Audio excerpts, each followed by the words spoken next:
रना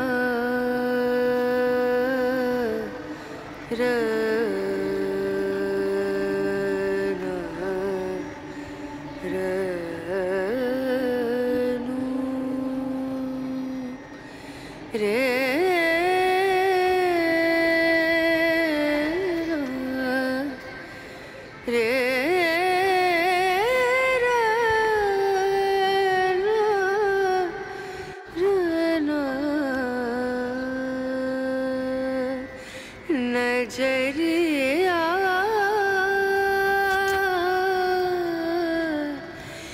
लागे नहीं कहीं ओ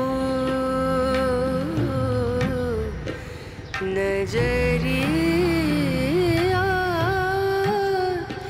लागे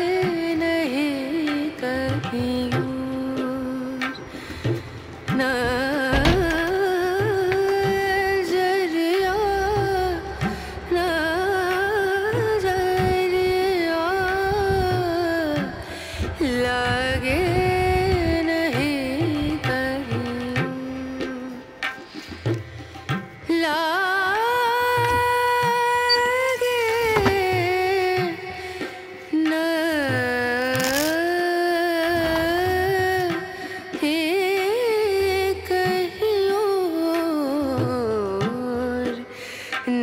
नजरिया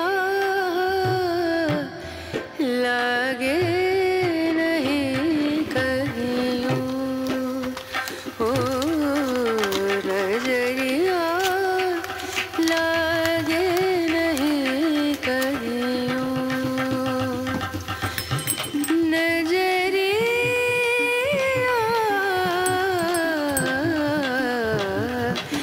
लागे कहीं लागे नहीं कहीं लागे नहीं कहीं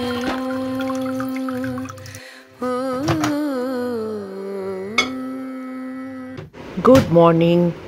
চলে এসেছি রান্নাঘরে, দেখতেই পেলে চায়ের জলটা চাপিয়ে দিলাম। আর এই দেখো আমার পায়রা সন্তান সকাল থেকেই এসেছে, আর এই দুজনে কিরম মারামারি করছে। আমি কিন্তু চাল দিয়েছি, জানো তো কিরম ঝগড়া করছে দেখেছো? এদের মধ্যেও কিরকম ঝগড়াঝাটি চলে। আমার চা হয়ে গেছে, চলো নিয়ে যাই আর ডাস্টবিন রেখে বসে পড়বো চা খেতে। দেখতে দেখতে মার্চ মাস শেষ হয়ে এপ্রিল মাস পড়ে গেল। এই যে আজকে স্কুলের বাস দেখা গেছে, কালকে সব ঈদের ছুটি ছিল, আজকে আবার নর্মাল ওয়ার্কিং ডে। যথারীতি আমার মেয়েও রেডি হয়ে গেছে আর আমিও বসে গেছি চা নিয়ে।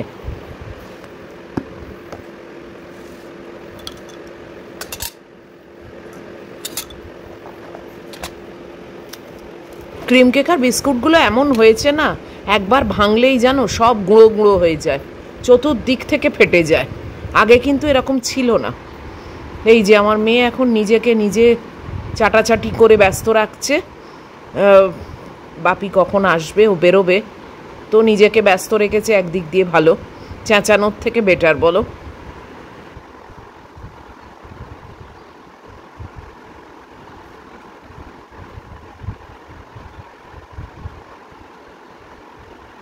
ম্যাগি বেরিয়ে গেছে আর আমি একটু টুকটাক আজকে কলিন দিয়ে মোছামুছির কাজটা সেরে নিচ্ছি।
Everyone, good morning. কেমন আছো তোমরা সবাই?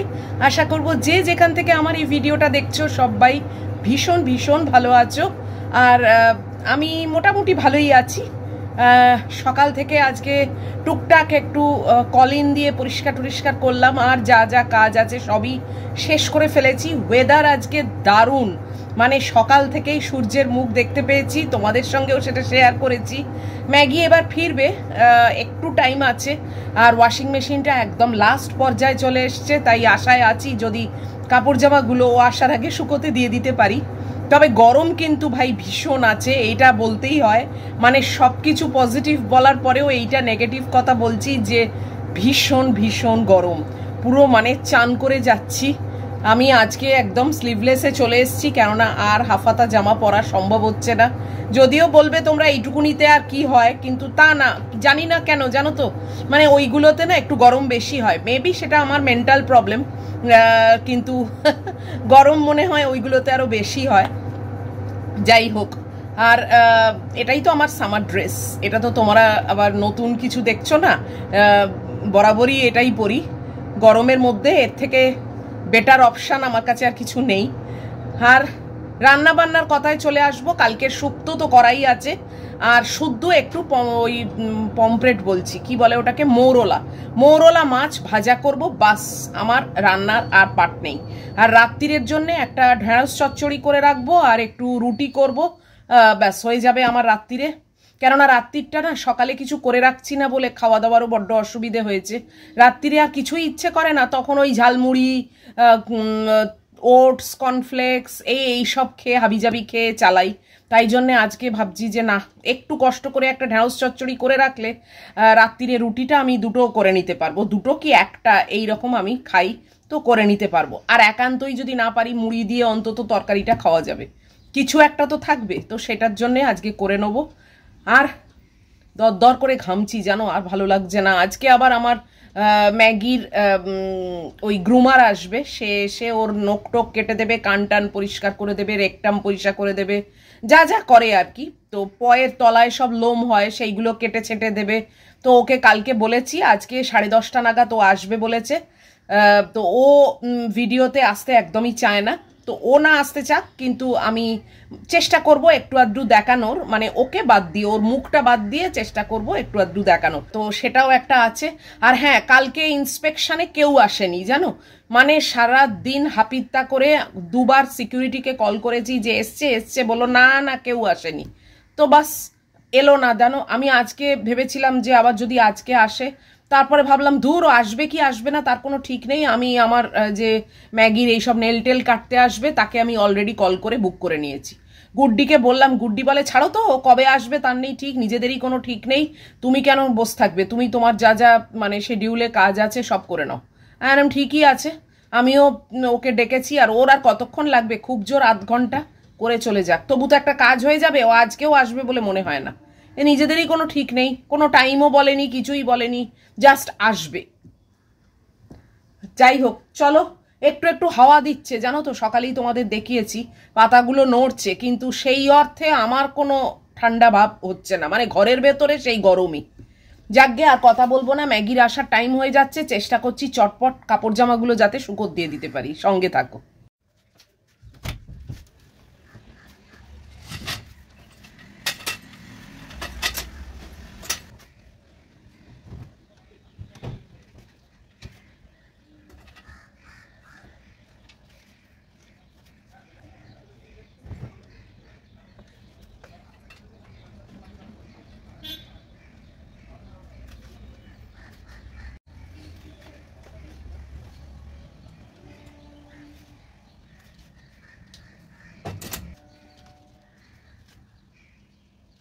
জামা কাপড়টা জাস্ট শুকুর দেওয়া শেষ হয়েছে, আর ম্যাগি এসে গেছে জানো, খুব বর্ডার লাইনে শেষ করেছি। এই যে দুষ্টুমি করছে অ্যাজ ইউজুয়াল।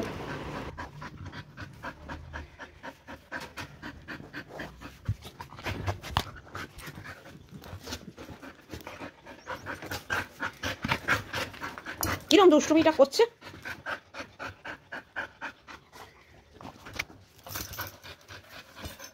ফেলে নেবো। ঘুরে এসে ওর মাথা পুরো খারাপ হয়ে যায়। চলো মপটা করে নি। কাপড় জামাগুলো সবে মানে শুকোতে দিয়েছি আর ম্যাগি এসে গেছে, ওটা উদ্ধার হয়ে গেছে। এবার মপটা করব, করে এখন একটু হাওয়ায় বসবো, খুব গরম হচ্ছে।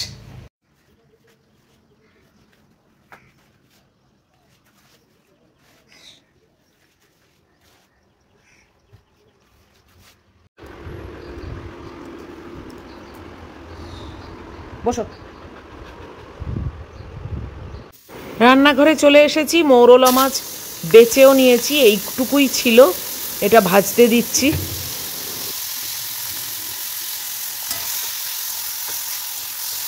এসে গেছি রান্নাঘরে, মৌরলা মাছটা চাপিয়ে দিলাম।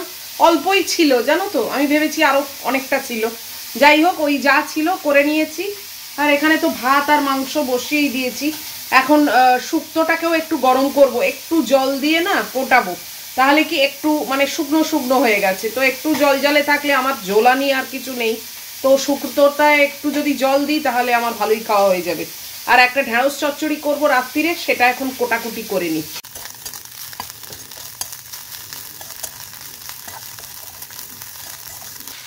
এই যে শুক্তোটা দিয়ে দিয়েছি, একটু জল দেবো, ওই যে বাটিতে ছিল সেই বাটিতেই একটু জল দিয়ে দিলাম, তাহলে এতে কি একটু ঝোলঝোল মতো হলে খেতে সুবিধে হবে। এই যে আমার ব্রেকফাস্টটা রেডি করে নিয়েছি, এটা ডাইনিং টেবিলে রেখে আসি।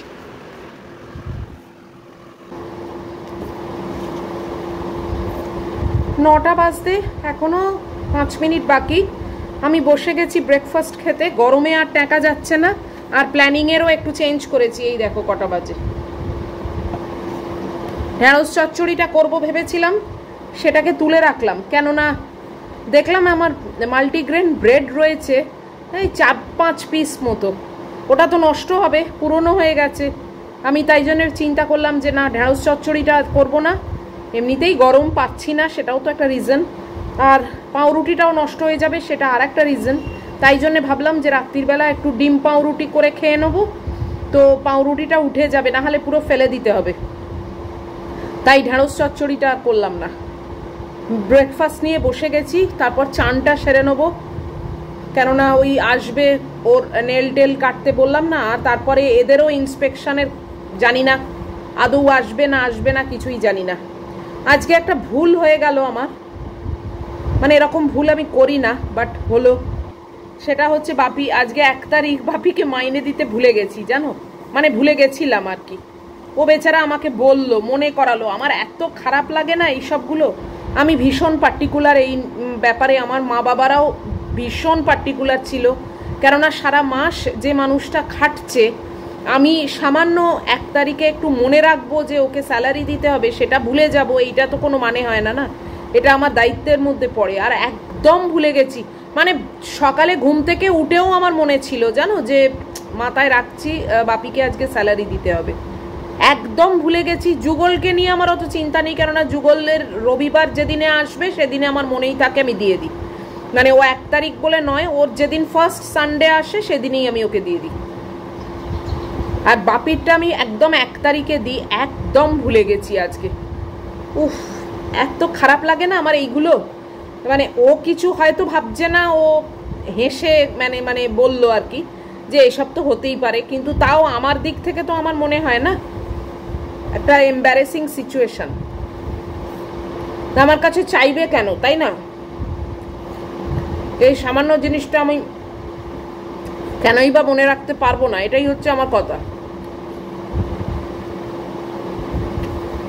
আমার মনে হয় এটা একটা মানে বিরাট বড় ভুল। যদিও দিয়ে দিয়েছি সঙ্গে সঙ্গে বার করে, কিন্তু তাও খুবই খারাপ লাগলো আর কি। আমার ভুলটা কোথায় হয়েছে আমি বুঝতে পেরেছি। যেই মাত্র আমার মনে হয়েছে না যে আজকে ফার্স্ট ওকে তো স্যালারি দিতে হবে, সঙ্গে সঙ্গে টাকাটা আমার সব সেগ্রিগেট করাই থাকে, এমন না যে খুঁজে বেড়াবো। এবার সঙ্গে সঙ্গে আমার উচিত ছিল টাকাটা বার করে রাখা। এইখানে যদি বার করে রাখতাম, আমি চা নিয়ে বসি, তখনই ও আসে,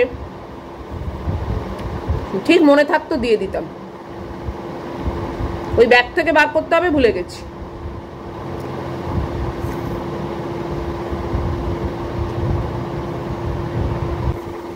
একজন কালকে আমার কমেন্ট বক্সে দেখছি কমেন্ট লিখেছে, তুমি ডিপ্রেশনে চলে গেছো। মোটেও না, হঠাৎ ডিপ্রেশনে যাব কেন? তার উপর কিছুদিনের মধ্যেই আমার মেয়ে আসবে, তো এখন তো আরোই ডিপ্রেশনে যাওয়ার কথা না। আর হঠাৎ ডিপ্রেশনে যাবই বা কেন আমি ঠিক বুঝলাম না। ওই একদিন কম মানে ভিডিও দিইনি বলে বোধহয় তার মনে হয়েছে আমি ডিপ্রেশনে চলে গেছি নাকি। আমার এত হাসি পেলো, আমার তো মনে হলো এবারে হয়তো কেউ বলবে যে তুমি কোমায় চলে গেছো। সত্যি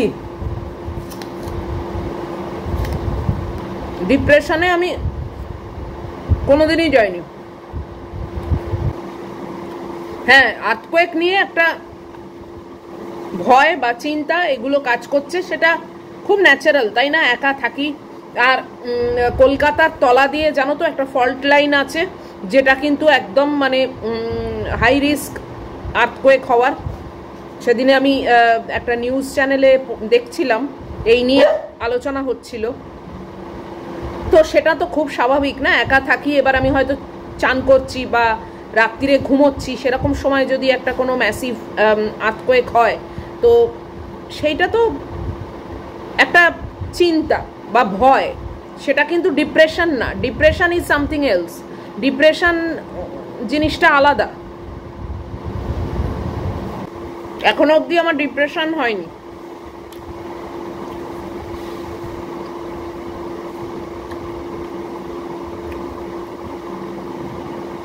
কাজী যে লিখেছো যে তুমি ডিপ্রেশনে চলে গেছো,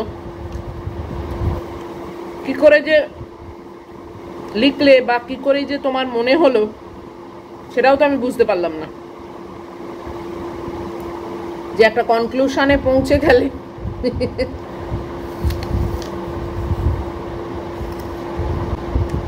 আমায় দেখে কি মনে হচ্ছে আমি ডিপ্রেশনে চলে গেছি?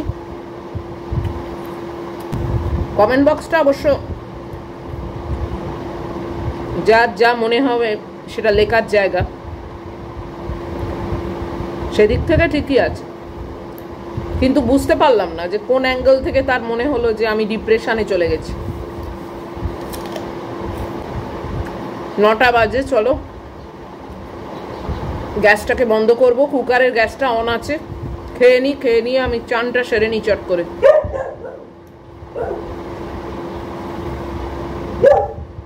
চানটা হয়ে গেলে না অনেকটা ফ্রি লাগে নিজেকে। চলো পরে আসছি। 9:45 বাজে। আজকে অনেক সাহস নিয়ে মাথায় শ্যাম্পু করলাম জানো, মানে ওই আর্থকোয়েকের আতঙ্ক রয়েছে, তো আজকে মনে সাহস নিয়ে লোকনাথ বাবাকে বললাম যে তুমি এখনই কিছু করো না, আমি আজকে শ্যাম্পুটা করে নিই। আর এই গরম ওয়েদারে না ঘাম হয়, তো এখন শ্যাম্পু রেগুলার বেসিসে না করলে চলে না। আর আমি এমনি রেগুলারই করি, মানে রোজ করি না, বাট ওই 2 দিন 3 দিন অন্তর অন্তর শ্যাম্পু করি। তো সেখানে মানে ঘামেতে ভাল লাগে না আমার একদম। উফ, আজকে মানে শ্যাম্পু করে কন্ডিশনার দিয়ে পুরোপুরি ফ্রেশ আমি আজকে। যাক, কিছু হয়নি, উতরে গেছি বাপরে। আর ওই তুলো সব বার করে রাখলাম। তুলো নয়, তুলোই, কেননা ওই ছেলেটা আসবে তো ওর ওই সব পরিষ্কার করতে, তো তুলোটা আমাকেই দিতে হয়, তো সেটাও বার করে রাখলাম। ম্যাগুর ভাতটাও নিয়ে এসে রেখেছি। এখন এই যে ফ্যান চলছে, এখন ঠান্ডা হোক, তারপরে মেখে ওর হোল্ডারে দিয়ে দেবো। এক্ষুনি তো খাবে না, এখন 9:45, অনেক দেরি আছে। ছেলেটা আসবে 10:30 বলেছে, তো 10:30 কি আর অ্যাকিউরেট 10:30 আসবে? হয়তো দেরিও হতে পারে, জানি না, আগে আসুক। তো এখন আমি একটু বসি, তারপরে এলে চেষ্টা করব তোমাদের সঙ্গে কিছু কিছু মুহূর্ত শেয়ার করতে। মহিলা তো ওকে একদম পছন্দ করে না জানো তো, বাপরে। আবার এ দেখো পাখা আবার বন্ধ হয়ে যাচ্ছে, তার মানে সিএসসি বন্ধ হয়ে গেল, আমাদের এবার জেনারেটর লাইন চালু হবে। এ দেখ চালু হয়ে গেল জেনারেটর লাইন। ওই যে চেঁচাচ্ছে, এই একটা আওয়াজ হলো দুম করে, এ দেখ চালু হয়ে গেল জেনারেটর। তো যাই হোক, তা না হলে এই গরমে আবার যদি কারেন্ট চলে যেত, বাপরে। কারেন্টটাই গেল, কিন্তু জেনারেটর লাইন আছে বলে বাঁচো। হ্যাঁ, তো যেটা বলছিলাম, ম্যাগি আবার এই ছেলেটাকে না একদম পছন্দ করে না, জানো তো। ওর ওই নেল টেল কাটে না, নিজের এদিকে দেখো পরিচর্যা হবে, কেউ একটা করে দিচ্ছে, মহিলা তাকে একদম দেখতে পারে না। তো সে কিন্তু খুব ভালোবাসে, খুব আদর যত্ন করে, কিন্তু হলে হবে কি, এই মহিলার এখন গলায় বাঁধতে হবে, মানে ও এলে আর কি, গলায় বাঁধলে তবে ওকে কন্ট্রোল করা যায়, না হলে না ও খাটের তলায় গিয়ে বসবে। তো চলো, এখন চেঁচানোর সেশন চলছে, আমি একটু বসি, আবার আসুক, তারপরে তোমাদের সঙ্গে শেয়ার করব। এই যে এসে গেছে, ম্যাগুর নেল কাটা শুরু হয়ে গেছে। দেখো, ইচ্ছে একদমই নেই, কিন্তু যেহেতু ওর গলায় বাঁধা আছে বলে অগতির গতি, ও চুপ করে বসে থাকতে বাধ্য হয়েছে আর কি। এই দেখো, মানে একবারে সেই হয় না, যা যা করবি কর, আমি আর ছেড়ে দিলাম নিজেকে, এরকম মানে মুখ চোখের অবস্থা। ও কিন্তু খুব যত্ন করেই কাটে। তো যাই হোক, তোমাদের সঙ্গে কিছু কিছু শেয়ার করছি। দেখো, নেল কাটা হয়ে গেছে, এবার এই যে ট্রিমারটা, এটা দিয়ে ওর পয়ের তলায় যেসব এক্সট্রা লোম হয় সেইগুলোকে ও কেটে দিচ্ছে।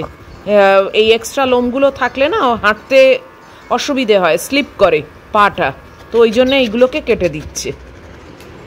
ওর কিন্তু মোটেই ব্যথা লাগছে না, মানে সুড়সুড়ি লাগছে আর কি। কিন্তু দেখো কুষাণের অবস্থা কি করছে, এই যে এইবারে বসেছে, তাও একটু বকুনি খেয়েছে, নিজের দোষে বকুনি খাচ্ছে।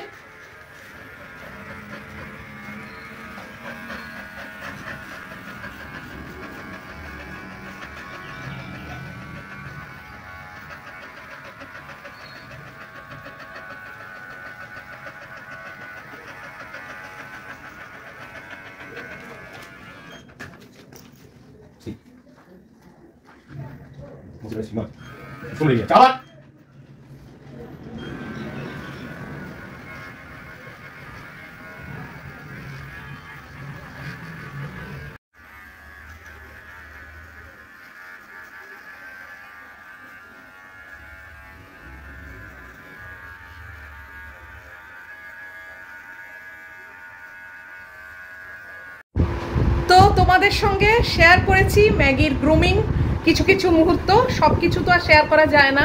তো যাই হোক, যতটা পেরেছি তোমাদের সঙ্গে শেয়ার করেছি। আর ম্যাগিরও অবস্থা দেখেছো, রীতিমতো বকুনি দিতে হয়েছে ওকে। তো ছেলেটিও ভীষণই ভালো, খুবই মানে অ্যাফেকশনেট আর কি, খুব কেয়ার নিয়ে করে। তো যাই হোক, এই যে মহিলা এখানে বসে আছে। তো আজকের মতো এই ভিডিওটা শেষ করে দিচ্ছি। যদি তোমাদের এত অবধিও ভালো লাগে, তাহলে প্লিজ একটা লাইক, শেয়ার, কমেন্ট আর সাবস্ক্রাইব করো। অবশ্যই দেখা হচ্ছে আবার পরের ভিডিওতে। টিল দেন তোমরা খুব ভালো থাকবে, সাবধানে থাকবে। Love you all.